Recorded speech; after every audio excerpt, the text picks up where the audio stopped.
النقطة التانية بقى، البنات عايزة ايه؟ ده سؤال فرويد مات قبل ما يعرف يجاوب. بقت ايه؟ عايزة ايه؟ الفلاسفه عايزة ايه؟ كلهم خلصوا وماتوا قبل ما يعرف يجاوب السؤال ده. لا ثانية. ثانية دي لا. انا ماليش دعوة بفرويد ولا فلاسفة. انا معايا احمد ابو شعبان. عشان كده الرجاله أنا آسف. بيعملوا ايه؟ عشان خاطر هم مش عارفين الاجابه على السؤال ده، تلاقيهم راحوا مثلا بنوا الاهرامات سافروا القمر تلاقي واحد من القمر قاعد يشاور لها شفتيني؟ شفتيني كنت بشاور لك من القمر. عايزين ابهار قصدك يعني؟ ايه عايزين ابهار يعني. ده حقيقي. ده في ناس كتير بتقول ان الحضاره ما اتبنتش الا عشان خاطر كان في راجل ما بيحاول يبهر انثى ما في مكان ما.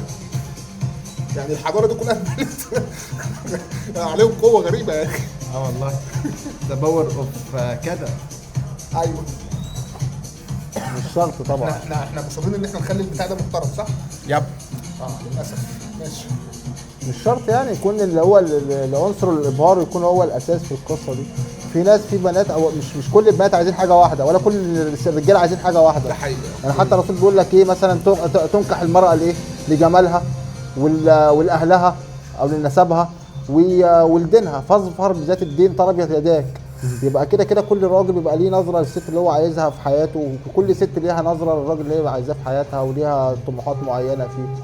بس طبعا هو الاساس خالص يبقى الموضوع بيبقى يعني قلبي، بيبقى في الاساس القلب هو اللي بيختار. يعني التعلق القلبي دوت ممكن تلاقيه واحد اصلا ما حلتوش اي حاجه ولا عمل ابهار ولا اي حاجه في الحياه، واحده حبته ومش شايفه غيره. اعتقد ان هو باي قلبي جيناتيك. يا اسطى. بيحصل ولا اعتقد ما ان هو باي بيحصلش؟ جيناتيك مش اكتر. الايه؟ يعني هو الهرمونات والجينات هي اللي بتحرك البنات عشان خاطر ينجذبوا لرجاله معينين. اشمعنى انجذبت للراجل ده وما انجذبتش لغيره مثلا؟ ومين قال؟ ايوه، هي بيحصل كده، بتلاقي بنت متمسكه براجل وعايزاه رغم ان هو لا ابهرها ولا مثلا شكلا مثلا وسامه مثلا اللي هي ماشي. ما هو برضه باي جيناتيك برضه بسبب مواقف معينه. يعني هي الفكره فين؟ ان حسب الانثروبولوجيا ان الجواز ده اتطور من ان الرجاله كانوا في الاول ما كانش فيه موضوع الجواز ده بالشكل التقليدي ده. هو الجواز اللي طويل الامد ده ما كانش موجود. ما حصلش غير لما البشر نزلوا من الشجر وبقوا بيمشوا على الارض، فبقت الست بتشيل الابن في ايد وبقت ايدها الثانيه اولا انا مش مؤمن بنظريه التطور. بغض النظر يعني ناخد ما ده نظريه التطور اللي كانوا على الشجر وبداوا ينزلوا، بداوا يبقى لهم ايد، اللي هو كانوا قرود والكلام الهبل ده، مش مؤمن بيه. لا هو مش كانوا ورود، هم كانوا عايشين في الزمن الممطر باين، كان في حاجات فهم كانوا بيحتموا بالشجر والكلام ده. انا سمعت القصه دي او فاكر قصه عنها يعني. هم خلينا نتجاوز الموضوع ده. المفروض ان البنت بقت الجواز حصل عشان خاطر بقى الست بتضطر ان هي تقعد تحمي ابنها لمده 9 شهور، وبعد كده الابن ده محتاج رعايه او مرحله حضانه لغايه 4 سنين على الاقل عشان يقدر يبقى يعني يقدر يتولى شؤون نفسه. حلو. فمن هنا جت فكره الجواز. فالست هنا محتاجه ايه؟ اتبرمجت على ان هي تنجذب الى الشخص اللي تلاقي عنده مقومات ان هو يحميها ويوفر لها الاكل والشرب لهذه المده.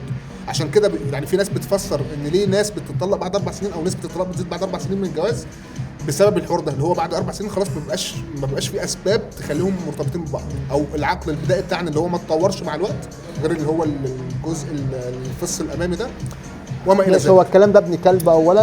انا ده ابن 60 كلب بسبب ان هو بيتناقض مع اللي ربنا قال لنا عليه. ربنا قال لنا ان هو كان سيدنا ادم خلق منه حواء، بقوا زوجين، نزلوا الارض، علموا اولادهم ان هم يتزوجوا والزواج يبقى طويل الامد وممنوع الزنا وممنوع الكلام ده كله. فين لا احنا ما نعرفش الكلام ده اصلا مبدئيا. احنا ما نعرفش الكلام ده. ايوه احنا ولو كده انت كده ربنا هتخش في حته ثانيه، في دايلما ثانيه اشكاليه. احمد شعبان. لا مش سيدنا ادم. انك انت ربنا القوانين دي أحمد القوانين شعبان. التنظيميه دي ما احنا ما نعرفش عنها حاجه خالص. في كتاب لطيف اسمه لماذا نحب لهيلين فيشر. لماذا نحب ده هي مش عملت هيلين فيشر مش عملت مجرد نظريات، جابت ناس في معمل وقعدت تقيس عليهم وتحط بتاع وتشوف وهم في مشاعر الرومانسيه بيحسوا بايه وبعد ما مشاعر الرومانسيه بيحسوا بايه، حاجات كتيره كده. يعني الموضوع معملي مش مجرد بس نظريات. فالكلام ده حقيقي. فبشكل او باخر ننثر الخيوط مش بنجمعها. فبشكل او باخر لو هنرجع للسؤال هو بيقول فكره الزواج ما كانتش موجوده اصلا. لا احنا هنرجع تاني احمد كاحمد، احنا الموضوع مش كان ماشي بالترتيب. انتوا انا بطرح دلوقتي نظريه ما بتجاوب على السؤال بتاعنا، السؤال اللي هو بتاع ايه الستات عاوزين ايه. احنا الستات عايزين ايه؟ فانا بقول قال ان خلينا هو اكمل كلامي. ماشي اتفضل. فانا بقول ان وفقا للكلام ده ووفقا لوجهه النظر دي اللي هي ممكن تبقى غلط او ممكن تبقى صح، مش مشكلتنا مش ممكن دلوقتي. تبقى صح طبعا. انا شايف ان هي ممكن تبقى صح ازاي جدا يا ابني؟ عادي. ربنا ما قالش كده. اكمل كلامي. فبقى في ما يشبه لجنه الانتخاب او لجنه الترشيح جوه دماغ البنت، بترشح الشخص اللي ينفع عنده يبقى عنده مقومات الحمايه واللي يقدر يوفر لها الحمايه. عشان كده تلاقي مثلا بتنجذب للشخص المعضل في الاول. ليه؟ مش عشان خاطر هو معضل بس، لكن عشان خاطر القوه الجسديه دي ممكن تبقى بتوفر لها الحمايه. بتنجذب للشخص الغني عشان خاطر الشخص الغني ده هيبقى معاه فلوس يوفر لها الحمايه برضو بشكل او باخر، وهكذا. بتنجذب للشخص اللي في اماكن فيها سلطه زي الشرطه والما اعرفش ايه والكلام ده، برضو لنفس الاسباب. حلو. بعد كده ممكن يحصل ترشيح، يعني ممكن الشخص اللي هي تنجذب ليه بشكل مبدئي ده بسبب جسده تشوف مواقف فتفكسه عادي جدا. بس انا بتكلم ان هو الانجذاب الاولي ده بيحصل باي جيناتيك، باي بالهرمونات. قصدك على الاسطمبه، يعني قصدك على الاسطمبه اللي هي الفطره اللي جواها بتنجذب للراجل المعضل، للراجل اللي معاه فلوس الغني عشان خاطر هيساعدها ويركبها عربيه والقصص دي، صح؟ بالظبط. بس بعد كده بيحصل عمليات من الترشيح، عارف اللي هو ايه، بيخش ماتش ورا ماتش ورا ماتش ورا ماتش لغايه ما يوصل للنهائي. عدى يبقى نجح ان شاء الله. هو في اكتر من بوينت في الحته دي. اول بوينت احمد بيتكلم في حته ان احنا قلبي اختاروا قلبي. ده مش ده ضحك اولا، يعني مش حاجه اسمها قلبك شويه هرمونات يا ابني، اختاروا شعر قلبي الحب دي كلها شويه هرمونات خالص. انت اصلا لو سالت نفسك انت ليه حبيت الشخص ده، ان هيك عن الشخص ده، انت الاجابه هتكون في اللاوعي الجمعي. انا مقتنع ان هو اللاوعي الجمعي بتاعك هو اللي قال لك ده. صوره الانثى في دماغك ركبت مع الشخص ده. انت اول ما شفته من بعيد كده انت ما تعرفش، لو سالتك ايه اللي عجبك تقول ما اعرفش. انت فعلا ما فيش حاجه لو انت حاولت تتفصص في التفاصيل هتلاقي فيك حاجات كتير قوي ممكن ما تكونش مش هي دي يعني ايه الصوره اللي تخيلتها. فلو احنا هنحرر اللاوعي الجمعي ده، فاحنا هنبدا نرجع من بدايه الخليقه بقى، ان انا بؤمن ان احنا مش بنتطور التطور اللي هو مش التطور اللي هو بتاع الدارويني ده، بتاع الدارويني، ولكن احنا مؤمن ان احنا جينيا بيحصل نوع من انواع التحور، بيحصل نوع من انواع التعقيد. فلو انت شفت مثلا جيل ماما، جيل جدتي، أيوة. هتلاقيه مبسوط جدا في اختياراتهم. هو الراجل ده موظف، الراجل ده ابن ناس، وهتلاقي دايما في فلاتر الثيمه اللي انا قلتها دايما. كمان احنا الزمن بتاعنا عشان راس ماليه وكده اصبح الموضوع وهنا ظهر اسهامات نفسيه في فكره صوره الانثى اللي جواك. انت بتميل لصوره الانثى شكلها عامل ازاي. هو انت لازم توضح صوره والمجتمع الانيماس او الانيما اللي هو تبع لكارل يونغ او ايا يكن الاركيتايب. هو بيبدا ان هو يحاول يفسر لك انت ليه انجذبت للشخص ده. فواضح كده لو احنا حطينا ده بشكل احصائي، فبيبدا ان صوره الانثى ديت بيبقى ليها اكتر من شكل بتظهر في انجذاباتك. فانت ممكن تنجذب للي قدامك ديت لان هي ممكن بتكون بتفكرك بشكل لا واعي بامك، وتكون انت مستغرب. وده اثبت نفسيا في العيادات. تلاقي البنت متعلقه براجل توكسيك لان ابوها كان توكسيك مع امها، وهي متعلقه بيه ومش عارفه متعلقه بيه ليه. يعني واضح ان هي بتحاول تثبت ان عندها فرصه نجاح مع ابوها من خلال الزوج ده، من خلال الشريك ده اللي هو توكسيك. فبتشوف حاجات زي هنا، هي ليه انجذبت هي ما تعرفش، بس هي فعلا عندها صوره ذكوريه معينه وبتسقط على الراجل ده. فواضح ان انت في شكل الانجذاب ده هو شيء بعيد عننا. سبحان الله، ربنا يقول لك الارواح يعني في تلاقي الارواح كده، في تآلف معين انت مش هتعرف تفسره. الالفه دي ما تعرفش تفسرها، والقبول ده ما تعرفش تفسره. ده اللي انا قصدي عليه، بس انت قطعت طولي. انت قلت انا بقى كان قصدي، انا لسه بقول اهو قلبيا. ما ده قلبيا احنا ممكن نقولها قلبيا بتلاقي ان هي انجذبت لحد، مع ان ما فيش عنده مقومات اللي محمود بيقول عليها اللي هي العضلات ولا الفلوس ولا الكلام دوت. ايه اللي حصل؟ ربنا سبحانه وتعالى زي ما انت قلت كده خلى الالفه دي حاجه كده احنا مش نقدر زي كده الروح. يسالونك لك على الروح، قل الروح من امر ربي وما اوتيتم من العلم الا قليلا.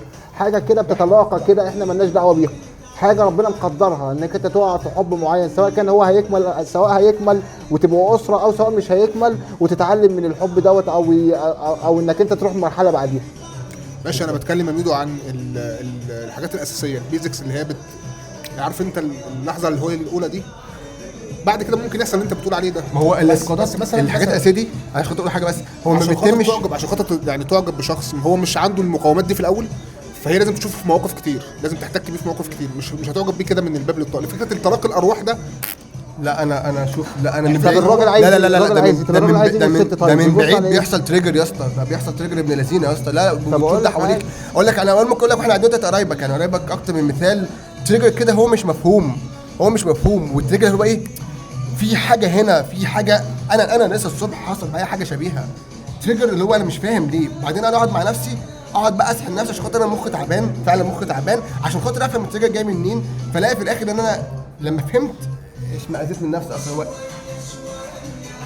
ليه ليه يعني. طيب بص اقول لك حاجه. الحاجات دي احيانا بحس ان هي غير قابله للتحكم. انت نفسك ممكن تكون انجذبت الناس، ولو سالتك ليه تقعد تفكر كده مع نفسك ما تعرفش بالظبط. ممكن فعلا ما تعرفش. جذبت الناس كده من اول لحظه، احيانا بيبقى من اول لحظه، احيانا من اول ما طله، حصلش معايا. احيانا من أقول لك اول حاجة، دخله، أقول لك احيانا من حاجة، اول طبعاً كلمه. مع أقول لك بنات حاجة. لو بشكل لو شكلها يسمح كده، ولو الرجاله برضو نفس القصه بالنسبه للبنات لو شكله 100% انا مؤمن بده 100%. ماشي.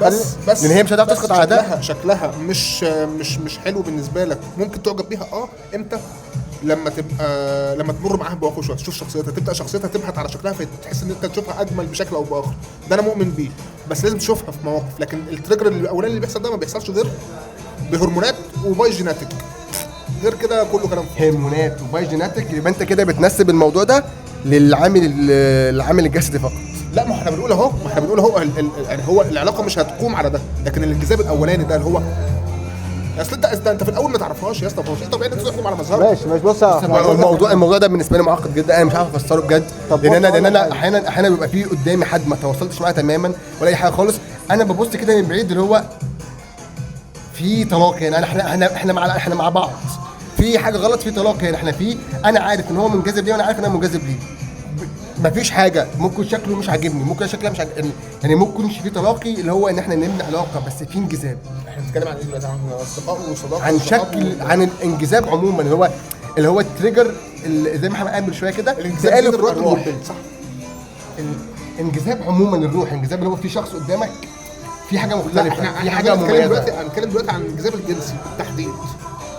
ليه الانجذاب الجنسي بالتحديد؟ ليه يعني ايه الانجذاب انجذاب الجنسي بالتحديد؟ يعني الموضوع مش منفصل تماما يا اسطى. لا، انا بالنسبه لي ده شيء موضوع قائم منفصل بذاته تماما ده والله. موضوع قائم بذاته. ماشي، ما ده جزء من الحب او جزء من ده جزء صغير من القصه كلها. بس هو ده اللي بيعمل التريجر الاولاني. ماشي، لا مش هو التالت الاولاني بشكل عام. بص اقول لك حاجه، يعني انت يا ابني اذا بتتكلم كان العقد اسمه عقد النكاح، انت عارف يعني ايه النكاح؟ ما عارف يعني ايه النكاح. بص اقول لك حاجه، اقول لك حاجه. هو قائم على هذا الشيء. طب اتكلم، طيب اتكلم عشان خاطر انا عمال اقول عايز اقول حاجه، عايز اقول حاجه، عايز اقول حاجه، عايز اقول حاجه، عايز اقول حاجه، هقول حاجه، مش حد عايز يخليني اقول مش حاجه. هعملها حلوه دي. عايز اقول حاجه، عايز اقول حاجه. ايه؟ بص انت قلت من شويه ان الست بتنجذب في الاول مثلا الراجل عشان عضلات، عشان خاطر الفلوس، الحاجات البيولوجيه والحاجات الظاهره اللي قدامنا، الماده والجسم وشكل الجسم، الحاجات صح؟ الظاهرة. طب ماشي، الراجل بينجذب للست ليه بقى؟ نفس الحاجه. عشان خاطر برضو جسمها، عشان خاطر شكلها، شكل وشها، عيونها، عشان خاطر برضو لو أيوة ماشي. النسب، الماديات، المظهر، البرفيا، الحاجات اللي هي ده انجذاب بيولوجي. انت بتتكلم فيه ده كله حاجات بيولوجيه، دي حاجات بيولوجيه، صح؟ كلامي واضح وصريح. احنا بنتكلم على الانجذاب ده اللي هو الشراره الاولى اللي بتحصل. هل ده هيتبني على اساسه علاقه حب؟ لا، مش شرط. مش قلت كده، ما بتتكلم على قلتش كده. الانجذاب اللي هو الجنس. الواحد بيفكر كده ايه، زي مثلا كده بتشوف مثلا واحده مثلا في التلفزيون ممثله مثلا ولا رقاصه، انا بتكلم على الانجذاب لواحده، او لواحده هتنجذب لواحد هي هتفكر فيه بعد كده كزوج. حيوانه تماما الصراحه. لا ده انا بشوف واحده جميله جدا الانجذاب مثلا الشراري دي بتبقى حيوانيه جدا ممكن الصراحه. تعجبني. الواحد ان الله جميل يحب الجمال، انا يعجبني الجمال، بس ما بفكرش ان هي ممكن تبقى، مش بقول لك مثلا روح اتقدم لها، لا مش شرط خالص، لا نهائي. هو اكيد ما حدش انا هيشوف واحده بتعجب، تعجبه انت برضو واحده برضو ويقدم ممكن تشوف واحد عضلاته مش عارف ايه تعجبه، هو محمود بيتكلم في هو الشرارة. يعجبها ايه؟ بيتكلم في الشراره، بيتكلم في اللقطه شرارة الحب اقسم بالله التريجر ده. مفهومه. انا ممكن انجذب لواحده في الجمال، انا شفت اجمل منها وقدامي ان انا ممكن اتقدم لها او ان انا اتجوزها. ايوه بالظبط، بس هو في دلوقتي خلينا نضرب المثال ده. بنت قاعده بس احنا انا حاسس برضه احنا متفقين. وفي 5 قدامها، خليهم نقلل العوامل. 1 2، واحد معضل ومعاه فلوس ومعاه معرفش ايه، واحد تاني شكله عادي خالص، لبسه عادي خالص، عادي اللي هو بني ادم عادي، لو مشي جنبك في الشارع مش هيلفت نظرك اصلا. حلو. هي في البدايه هتعمل ايه؟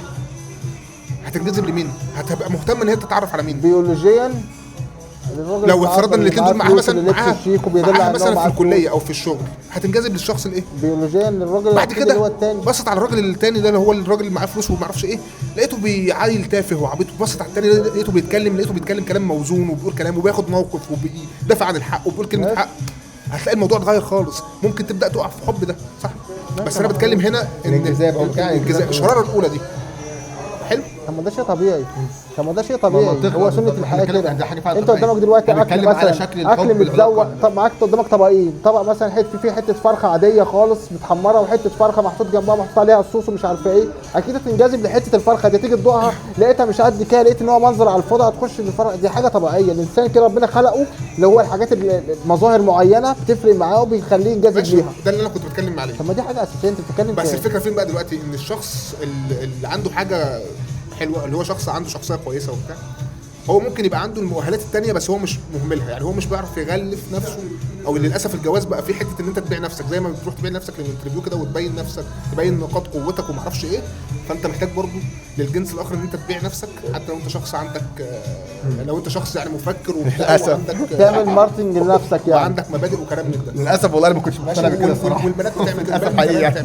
البنات يعني انا من زمان بحب اقول تشبيه، بيعملوا كده على طول. بقول تشبيه اللي هو ايه، كل بنت اول ما بتبلغ تبدا امها تجهزها وتنزل تقول لها يلا فرشي بتاعتك في السوق يلا انطلقي روحي بقى الكليه وروحي وبيتم الموضوع ده بطريقه مش كله وغير معلن عنها وضمنيا بطرق كتير، وبطرق بالنسبه لي سخيفه.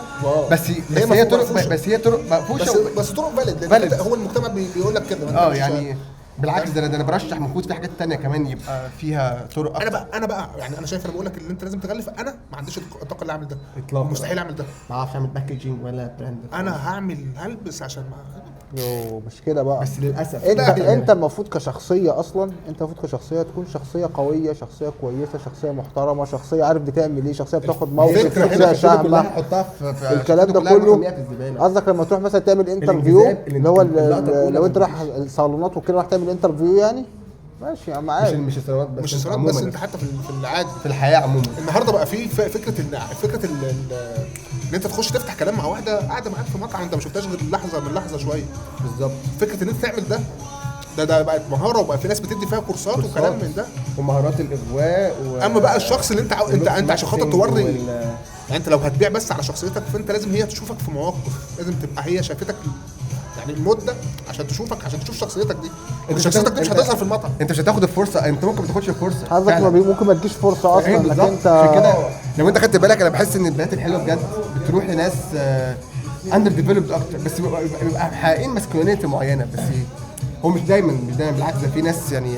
بس بحس ان الانجذاب او الفرصه بتتاخد كامله الناس اللي هم النموذج الذكور اللي هو الطرزان ده، اللي هو راجل الغابه ده، اللي هو بيبقى اندر ديفلوبد شويه، وبالنسبه لي في سطحيه شويه، بس سريع في القرارات، سريع في الحياه، الدنيا حلوه يلا باشا يلا بينا، والشكل والنموذج وده اللي بيحط الستاندرز. يعني تلاقي مره واحده في نماذج جماليه ذكوريه بقى هو الباد بوي مثلا. احنا اديني في الباد بوي. هو الباد بوي كده بسبب وبعد كده بقى بعدها بسنه بقت موضه. مش بس الشخصيه، لا الشكل نفسه بقت موضه. بعد كده الناس الجمال غالبا بيجي على حساب حاجات تانية. انا لاحظت كده في معاملاتي مع ناس كتير. مش شرط بس بيجي بنسبه على حساب حاجه تانية. ليه بقى كمان لو انت جيت فكرت فيها هتلاقي ان هي عشان جميله مثلا، اولا هيبقى ثقتها في نفسها اعلى مما يقلب معاها في غرور احيانا. تمام. زائد ان هي بتهتم بروحها جدا، وبتهتم ان هي تحافظ على جمالها ده وشايفه نفسها بيجي على حساب حاجات تانية المفروض يكون لها اولويه مهمه، دراستها، ان هي تبقى دماغها اكتر، تقرا، تعمل. خد بالك يا احمد ان هي بتاخد فاليديشن في القصه دي. يعني الرجاله اللي اللي بيخشوا على الDMS بتاعت البنات الجمال ويقول لها انا يعني كلبك وهبص رجلك، اعوذ بالله يعني اعوذ بالله. هم اللي بيعملوا كده. هم اللي بيرفعوا من قيمه ملكه تحت ايدك يا ملكه. انا حاسس ان في واحد جه في بالي. انا نفس غالبا ده نفس الواحد. غالبا اسمه ايه؟ انا روش قوي يا بابا. دام ولد ما تقولش عليه كده يعني. مين ده؟ بتأسف بتأسف له. مؤسس علم الملكنه. عارف علم الملكنه؟ مين ده؟ علم الملكنه ده هو علم السنبنه، ولكن اللي هو العصر الجديد. لما مشيت معاه بيبدا ان هو اول واحد صاحب عبد الرحمن قدامه واحده بس من ظهرها بس كده، بس هو ايه يعني دي ملكه. في مشروع ملكه هناك. هو مؤسس علم الملكنه. انا لما بعد ما مشيت معاكم لما رحت المعادي في عندنا بتاع اسمه البان الملكه، فتخيلت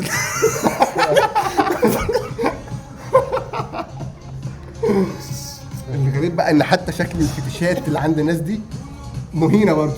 يعني شكل الفتش اللي عند الناس دي مهينه برضه. فهو الموضوع نفسيا محتاج تحليل، محتاج تحرير. ما ده بيبقى فيه انحراف في الفطره بقى، بيبقى حصل انحرافات كتير في الفطره مؤخرا يعني كده في شكل العلاقات الفطره اتغيرت. مش فكره بس. الفطره الاساس انك انت تيجي تدور على زوجه عايزها في بيتك، عايز ان هي تربي اولادك، عامل حساب المستقبل، عامل حساب ان هي تصونك، عامل حساب ان هي تكون دماغها كبيره. بس ده طبعا عايش فين ده؟ ليه يا اسطى؟ ليه ايه يا حبيبي؟ ايه محمود في ايه؟ خلينا متفائلين دلوقتي شويه يا بقى اسطى. في ايه؟ ايه؟ خليك متفائل. أنا مش متفائل، انا واقعي بس. متفائل بالخير تعيش. طب يلا عشان خاطر احنا سايبين ناس قاعدين أنا نكمل واقعي. الكلام في الموضوع ده بعدين، عشان الموضوع ده مطول وقعدنا نتكلم إحنا كده فيه. لسه باقي 10 دقايق 10 دقايق. هم عشان خاطر بتسقف. لا عادي، هي قاعده ما مرجحه. يا دوبك كده خلاص، يا دوبك. ايه الجمال ده؟ هننهي السؤال ده عشان خاطر يبقى عندنا فقره كامله. ايه بقى السؤال ده؟ انت دي انت متجوز حد ولا متجوز؟ نسال دلوقتي السؤال بقى اللي هو انت ليه لحد دلوقتي يعني ما ارتبطتش ارتباط، والارتباط ده كمل معاك؟ يعني انت في حصل ارتباطات اكيد، لكن احنا دلوقتي ان شاء الله داخل 31 سنه، اهو داخل على 32 ماشي ب 32 يعني ان شاء الله يا ابني 31 يا ابني 31 يا عم، مش هكبرك. بعدين انا اسف يعني، خليك خد مني. احنا كرجاله 30 سنه بالنسبه لي ده البرايم اصلا، ده البرايم. انا لسه قدام حبه بس البرايم بتاعي في ال 30. انا بالنسبه لي قيمتي يعني انا المفروض ده حاجه بالعكس حاجه تبسطك. الله يا ماما. ايه بقى اللي مش ماشي العلاقات؟ احكي بقى على تجاربك يا باشا. والله بص، اساسا في الاول خالص النصيب ده اول حاجه، ده قدر ربنا مش مقدر لك انك انت مثلا ترتبط بالاشخاص اللي انت ارتبطت بيهم يكملوا معاك. ايوه، النصيب ده ربنا بيسخره باسباب، ربنا مسبب الاسباب. انا بقول لك بقى الاسباب بقى مثلا بقى الاسباب، مش هقول لك اختيارات غلط مثلا، بس ما اعرفش، هو النصيب من هو. انا بحس ان هو اختيار صح، ببقى خلاص انا متمسك بالشخص دوت. انا لما برتبط بحد بديله قلبي كاملا، تمام، بديله قلبي اخد قلبي وهي بتديني قلبها، والدنيا كويسه وجميله وكل حاجه زي الفل. يبقى في اختلافات بقى، يحصل عمليه استبدال. انا جبت قلبي، جبت قلبك. ايوه. لا بجد والله، انا مقدر، انا عارف كده اهو. مين العاطفه؟ يعني بيبقى في ايه يعني عطاء كامل. بيحصل كده ايه اللي هو يا عيني انت صعب عليا بجد. ليه يا عم؟ ايه يا عم زبائك ليه؟ انا نفسي اقوم اخدك بالحضن. على فكره بتاع ده ازرق كده شغال ولا الاخضر المفروض يكون شغال المايك؟ لا هو كده مسك الفريشه. اللي بيحصل بقى ان مع الوقت بلاقي ان انا ليا تفاصيل معينه في الشخص اللي انا محتاجه، خصوصا في التعامل، تمام. احيانا ما بلاقيش التفاصيل ديت، او بتبدا بحاول، يعني انا ما كنتش شايفها من الاول، بس عشان خاطر هي مرتبطه بيا او كده، فانا خلاص ده كفايه ان هي بتحبني وانا حاسسها وحاببها، وشايف ان هي هتستجيب ليا لو مثلا حاولت ان انا اغير حاجات معينه. بلاقي ان الموضوع مش بيتغير، ببدا الموضوع يقفل معايا، تمام. بتيجي مثلا الاهل زي ما انتوا قلتوا كده، ان الاهل دلوقتي بقى لهم متطلبات معينه عشان يامنوا المستقبل، فاهمين ان المستقبل لا ماده بحته، او لازم تكون انت جاي على مستوى مادي مثلا معين. هم مش شايفين الدنيا كده، او هم شايفين يعني الاهل بيبقى لهم تفاصيل معينه الله اعلم بيها برضو، مش بيبقى دخلوا في الموضوع ما بيبوظ. برضو انا يعني لما بكون مثلا بحاول مع حد، يعني انا عيب فيا، ما اعرفش عيب ولا ايه، بس انا مش بعرف ان انا ايه، لقيت ان الموضوع مش جاي فخلاص فركش، لا بحاول واضغط وبكمل واصبر. لحد يجيبك الموضوع بيستنزف وقت معايا طويل، يعني مثلا في 3 علاقات بس، مثلا في 3 علاقات مثلا يا عم 3 علاقات مثلا ممكن يكونوا خدوا مني مثلا 4 سنين مثلا. خلال المده دي بقى حتى لو قدامي فرص تانية بتجاهلها تماما نهائيا، بتاتر كاني مش شايفها. ليه؟ لان انا فعلا مرتبط ديديكيتد، متفاني تماما في العلاقه دي، بتستثمر فيها بس. بالظبط. فعشان خاطر ربنا يبارك فيها، وعشان خاطر خلاص انا ما ينفعش، بعتبر ان ده نوع من انواع الخيانه، فلا انا زي لحد ما اشوف العلاقه دي رايحه لفين، وبحاول فيها لحد ما هي اشوفها ترسى على ايه بس. فممكن يكون هو ده السبب يعني. محمود بقى هو اللي مريب جدا ان هو لغايه دلوقتي. انا عندي اولويات اخرى يا صديقي، عندي حاجات كتيره. لا مبرر جدا بالنسبه لي، وانا مقلق. عندي اولويات اخرى. يعني هو الموضوع نفسه انك تكون عندك علاقه، الجواز مش في اولوياتي الاولى دلوقتي. مش في علاقه تحديدا ايه معناها؟ ايه علاقه؟ جواز. جواز صح. هو علاقه اللي هو تقول الى جواز ما بين ذكر وانثى. بص انا بالنسبه لي لو لقيت واحده مناسبه فممكن سويتش الخطط عادي. مفيش، فانا ماشي في خط كده معين لغايه ما الاقي بقى اللي هو ايه بتبقى اولويه قصوى بالنسبه لي. بس اي والله. وانت بقى؟ مش عارف، انا حاسس ان العلاقه اللي انا محتاجها مش موجوده. بدات احس ان هي مش موجوده اصلا. انا عاوز واحده ING. لا مش كده والله، مش كده خالص، لا بس هو مفيش، كل ما اروح لحد بيبقى في حاجات ظابطه وحاجات اساسيه مش ظابطه، وفي بري ريكويزيت كده، او في متطلبات قبليه، او قبل ما يبقى في سوفت وير انجينير فقال لك قال لك في ريكويرمنتس مش واضحه. ايوه، بتبقى مخيشه في الاهل، مخيشه في شكل البيت، في شكل البنت. احيانا بيبقى مش شكل البنت كشكل فيزيكال، بس الاتيتيود او حاجات معينه كده انا مش هينفع اتعايش معاها. في التلاقي ان انا اعرف، يعني على الاقل اعرف يعني ايه، يعني لما العب بنجي ياخد بونج ككلام، اللي هو اعرف اتكلم، اعرف اتواصل مع الناس بطريقه، يعني انا محتاج، يعني انا كشخصيا ببقى محتاج في العلاقات القريبه بتاعتي تواصل معين بعمق معين، اكون مستريح وانا بتواصل، لان انا اصلا في العادي بحس ان انا غريب، فتخيل انا غريب مع مراتي او مع شريكتي، فده حاجه صعب عليا قوي. فصراحه لا يعني كل في كده حاجه بتخيش اساسيه، فانا اصلا ما وصلتش لحد يكون حقق الريكويزيت عشان خاطر ابدا احكم على العلاقه والكلام ما ده. خد بالك بقى، ما هو انا بقى ببقى عندي متطلبات معينه ومش بكون لاقيها، بس في راحه نفسيه قلبيا منجذب ليها، هي منجذبه ليا. انت بقى تقدر تطور الموضوع ده، انت لازم تفكر كده، انك انت لو هتفكر بطريقتك دي هتستنى واحده تكون فاهمه دماغك وتحس مش فاهمه دماغي يا اخي، لا ما هو عشان مش حاسس انك غريب معاها، عشان مش حاسس انك غريب معاها لازم تكون فاهمه دماغك، تبقى يعني عندها قدر من التفهم وقدر من الاستيعاب، ان هي تعرف يبقى يعني لما اتكلم تفهمني بس. طب ما انت لسه بتقول ما انت بتقولهاش مش تفهم، ما حدش يفهم دماغي. ماشي، لما تتكلم تفهمك دي محتاجه وقت، محتاجه تاخد عليك وتفهمها لا خالص، وانا عارف ناس، في ناس تفهمتني بس كان عندها مشاكل ثانيه، يعني هي بتظبط من حته وبتخيش من حته عادي، يعني في ناس كنت بلعب معاها بينج بونج والكلام رايح جاي، وفي مش هتاخد كل حاجه في حياتك يعني هيومر مقبول وحياه كويسه وكلام، بس في ايه قصاد ده، في بيت، في حاجات معينه في البيت مش ظابطه معايا، مش هتاخد كل حاجه، في بري ريكويست مش ينفع اتنازل عنها، عشان خاطر انا عارف ده هيخيش معايا في شكل العلاقه، في شكل المنظومه بتاعتي. في حاجات ممكن اتنازل عنها كتير وبضحي بيها كتير، ولكن في سبيل ده البري ريكويست مش ينفع اتنازل عنها. البيت مش هينفع اتنازل عنه، حاجات معينه في الشخصيه مش هينفع اتنازل عنها، قدر معين من التفهم، قدر معين من القبول، طبعا كده القبول كده يعني ده قبل البري ريكويست، قدر معين من الانوثه، من الطاقه الانثويه، مش مجرد عندها نموذج معين وبتتبعه. في حاجات معينه اساسيه جدا انا شايف انك انت تتجاهلها، ده مش في صالحك، بل بالعكس ده شيء مضر ليك. وشايف انك انت لما في الموضوع ده انك تتك الصبر وانك تصبر تاخد حاجه نظيفه، انا شايف ده المبدا بتاعي.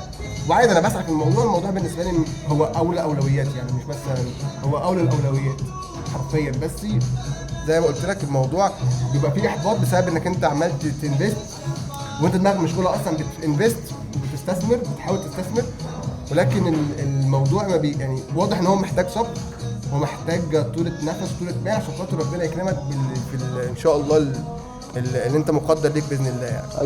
اي والله عبد الرحمن بيه. حلو قوي، يلا بينا.